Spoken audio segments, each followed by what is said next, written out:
He's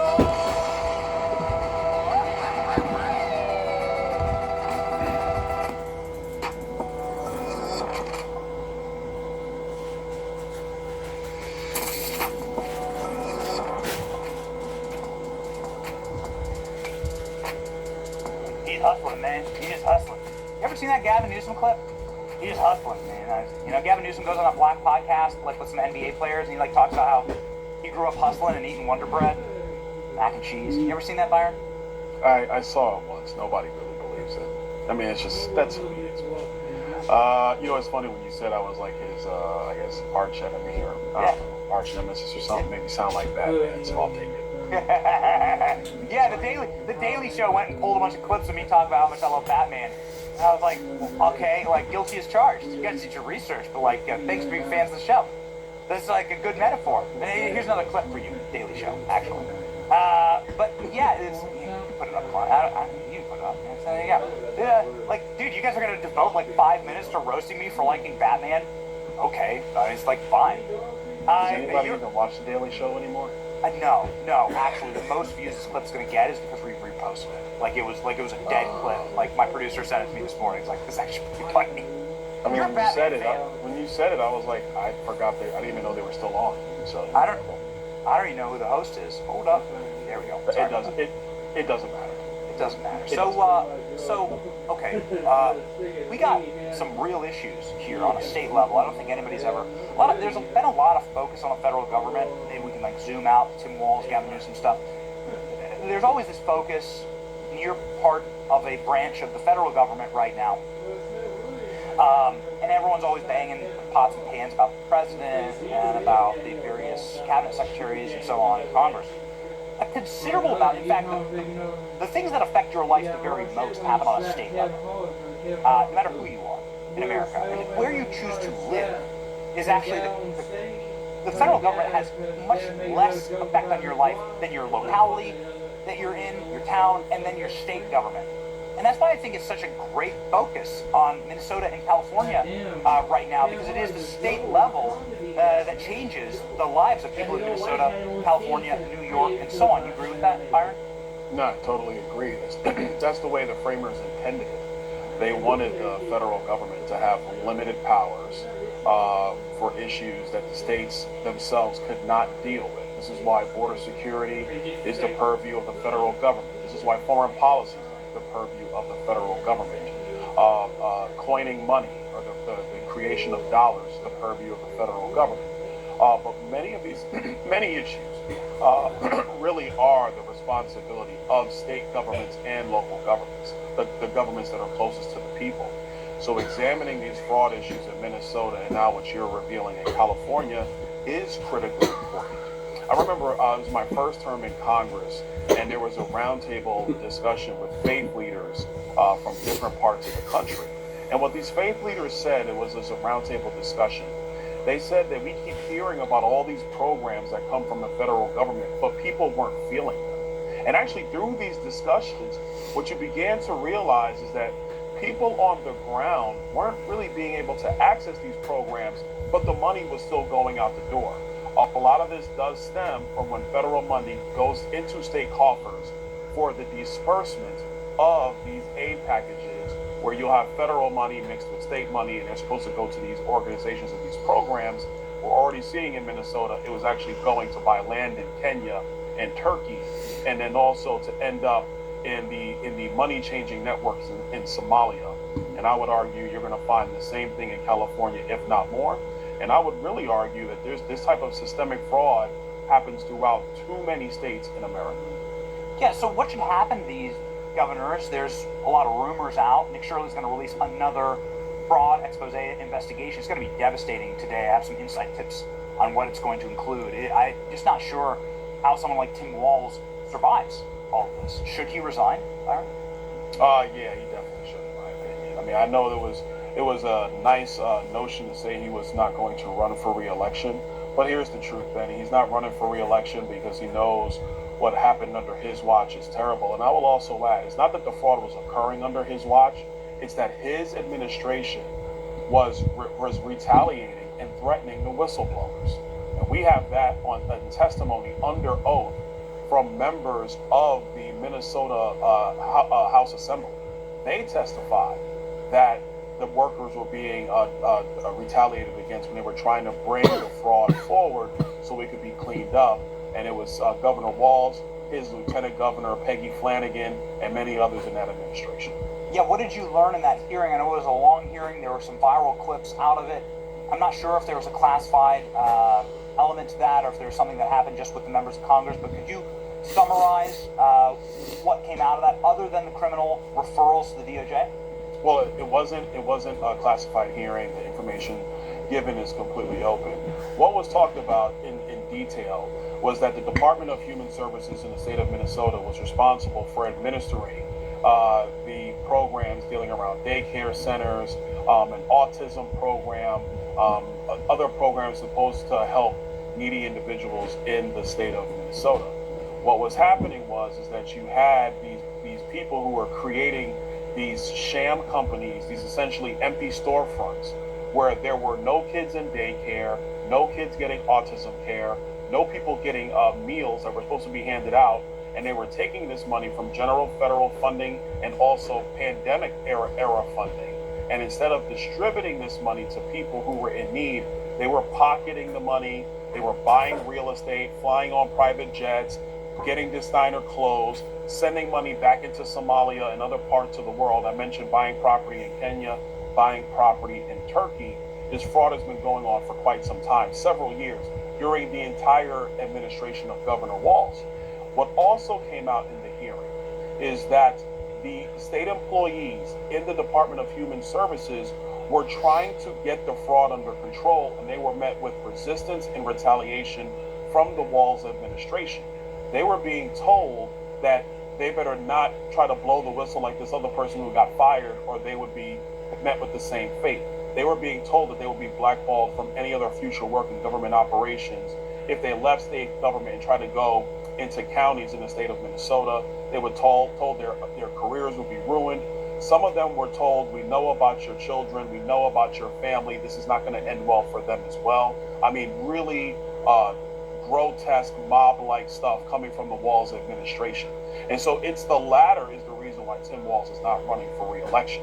There are many state employees. There was actually a letter I submitted for the record into that hearing, and the letter was detailed examples of the retaliation from the Walz administration against these state employees in Minnesota who were trying to bring that fraud to light, into the sunshine, like you were just talking about in California, and then wanted to make sure that fraud was ended. The vast majority of this is in the Somali community in Minnesota. And the reason why this is important is because the Somali community in Minnesota is very tight-knit. Not a lot of people come in and out from other aspects of Minnesota's population. And so when, like, this is where Nick Shirley's video comes in, when people are on the ground talking about it, you get a lot of people who are saying, I don't know what you're talking about. I never saw anything. I've never seen kids go in there, but don't talk to me. Very close-knit community covering it up. And the Somali community, in part, the people who were engaged in the fraud, they were making political donations, and they were actually threatening the administration, saying, if you try to close us down, we're going to say it's because you're Islamophobic and because you're racist. And they were also organizing votes for Tim Walz and other officials in Minnesota. Yeah, the whole you're Islamophobic and you're racist lines, like, it's not 2022 anymore, bro, right? Like, this is just patent fraud, and we just don't care where you come from. But it is particularly insulting that people who have just arrived in this nation are making out with 10, 15, $50 million worth of fraud, and a lot of that money is going back to Boko Haram in a suitcase. Has anybody ever explained to you, Byron, why America needs hundreds of thousands of Somali migrants? Is that what is that exactly?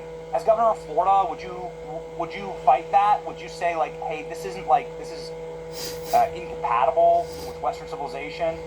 To have third world migration, like to have like the endless, unlimited, infinity third world migration? No, I totally agree. It makes no sense. We don't need that in Florida. No state needs that. And this is really the fault of the radical left Democrats. They want wide open borders. They want mass immigration, whether it's illegal or legal, coming from third world countries, because what they're trying to do is have people who are dependent on the largesse of federal programs so that they have future voters. So let's just be very clear. That's what this is about. They want people who are relying on Democrat promises so that Democrats can continue to have political power in the United States. So they don't care about the budgets of these various states or the federal government. They do not care about the cultural and political cohesion of the United States. They definitely don't care about assimilation, which is the biggest problem. Benny, this is one of the reasons why for 15 years in politics, I've been opposed to chain migration. America should go back to a quota system on immigration where we stipulate how many people are going to come in legally, and I stress legally, from various countries around the world. The United States, we're a great country. People come here and they've done wonderful things for themselves and for their families. But when you have wide open immigration, wide open illegal immigration, with no real ability to control that, coupled with a welfare state, what you create is a disaster. This is what's happened in most of the European countries. Wide open immigration, welfare state, and it has systematically destroyed the political framework of a lot of those countries. We cannot let that happen here. And I'll go a little bit further than that. People need to go back and go on YouTube, look up Milton Friedman. Milton Friedman, Nobel Prize winning economist. He talked about this incessantly back in the 70s. And he said that America is going to have to choose. You can either have wide open borders or you can have a welfare state. But you cannot have both. If you have both, it will lead to the political and cultural unwinding of your country. I do not believe in wide open borders. Quite frankly, I don't really even totally believe in a welfare state. I think there are people who, at times in life, they do need help. Like my mom and I, when I was very young, there was times my mom needed help so she could get back on her feet. And I think as Americans, we believe in helping out our fellow American if they're in need. But these never-ending, unwielding welfare states, coupled with wide open, illegal immigration like under Joe Biden, and even chain migration, which is legal under federal law today, which needs to change, that is not going to help the future of America. Yeah, the Hart-Celler Act is arguably the worst piece of legislation ever put forward and passed in Congress. What a curse on us by our grandparents' generation in 1965. It's terrible.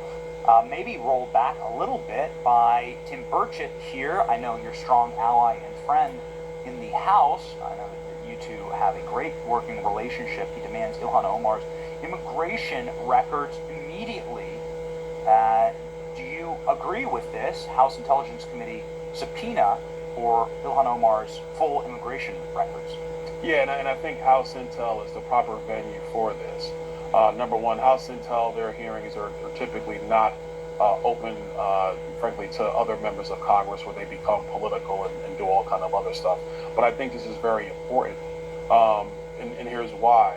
If her naturalization into the United States was fraudulent, then she's ineligible to serve in Congress. It's just that simple. And I think we need to get to the bottom of that. And I think before people want to say, oh, well, this is just political, no, it's not. Number one, I think Representative Omar, she's been clear about where her allegiance lies, and it's not to the United States. She's on the record saying this multiple times. Number two, if you have people who are basically defrauding our naturalization process, they need to be removed from the country. It's just that simple. And I think people want to play politics with it. That's not the case. This is what we would do in our own homes, Benny. You were talking about the matzo chips earlier. I heard you. And yes, your wife is a wonderful woman. First of all, let me tell everybody watching the Benny Show, Benny is actually a very good father. You know, he plays with his kids. He holds them. He changes diapers. He's a good father. He's a good dad. But you don't just invite everybody into your home. And if they lie about how they got into your home, I mean, Benny's a little bit of a softie, but his wife is not. She would remove them immediately. If that's the rules for a house, it's the rules for a nation. Those are the rules for my home. It's the rules for anybody else's home in America. We have to have the same rules as a country. People can't lie and defraud their way into your home, and if they do, you remove them. Yeah, that's exactly right. There are actually multiple people awaiting federal trial right now who have tried to get into my home and weren't invited, and they left in handcuffs, and that's just the role of any head of the household. And I'm very happy to be testifying against them quite soon in federal court. And so my question to you is, will any of these governors leave in handcuffs? Tom Emmer has said that predicts that Tim Walz will leave his office in handcuffs. I mean, Tim Walz is facing an onslaught of federal investigations from what is conceivably every single department and administration official that could have any nexus in Minneapolis. You're talking about the Department of Agriculture, Labor, Small Business. You have the Department of Justice and Treasury, the FBI, HHS, Homeland Security, all of them looking into Minnesota, many of them doing full halts and freezes of funding for Minnesota. It's an inoperable state at this point. Do you believe that Tim Walz will leave office in handcuffs? It's very possible, and here's why I say that. It's one thing to be incompetent. I think everybody in the country views Tim Walz as somebody who's incompetent. I mean, he even said to himself he's kind of a knucklehead sometimes. He said that about himself. I think everybody views incompetency when they think about him. But this is more than that. When you're intimidating whistleblowers in your state, now that is where you get into the realm of conspiracy.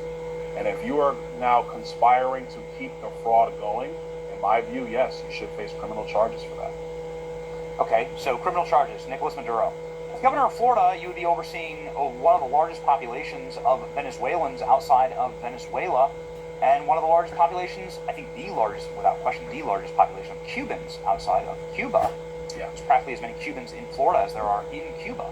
And the president and his administration is now going hard against Cuba and the Castro regime.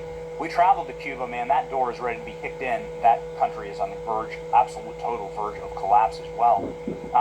But as the governor of Florida, you'd have some major potential instability.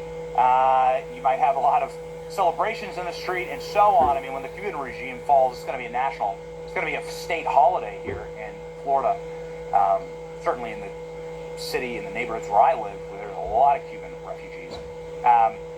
What would be, what is your take, your thought process on sort of the Don Road doctrine that is happening right now in South America?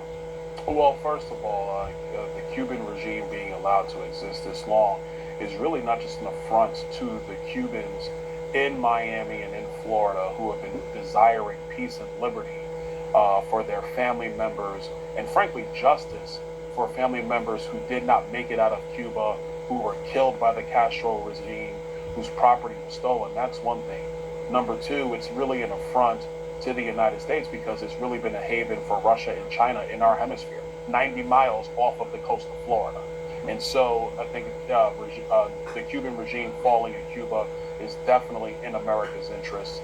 I think for the people who might be concerned about instability, my response to you is, so you would desire the stability of Russia and China having a foothold 90 miles off the coast of the United States?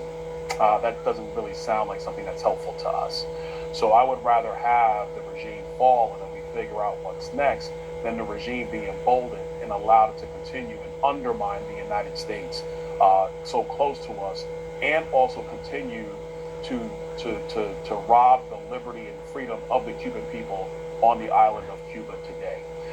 Number three, I would say that with the president getting rid of Maduro, which was the absolute right thing, what's going to occur now is that the oil that was used to go into Cuba and also go to China and Russia, it's going to put a real stranglehold on Cuba economically. And like the president said, I believe last night, it's in their interest to come in and make a deal and figure out where we go from here. But I will say with unequivocally, I want to see a free Cuba. That is something that is long overdue. You're going to talk about the Monroe Doctrine or the Don Road Doctrine. It is in the interest of the United States that we have neighboring countries who are allies to us. Period. How many Cubans are in? Can you ask Grok, how many Cubans are in Florida? Yeah, how many Cubans live in Florida? It's got to be hundreds of thousands, if not millions. It's easily hundreds of thousands. Could be more. I mean, you better ask Grok, don't ask me.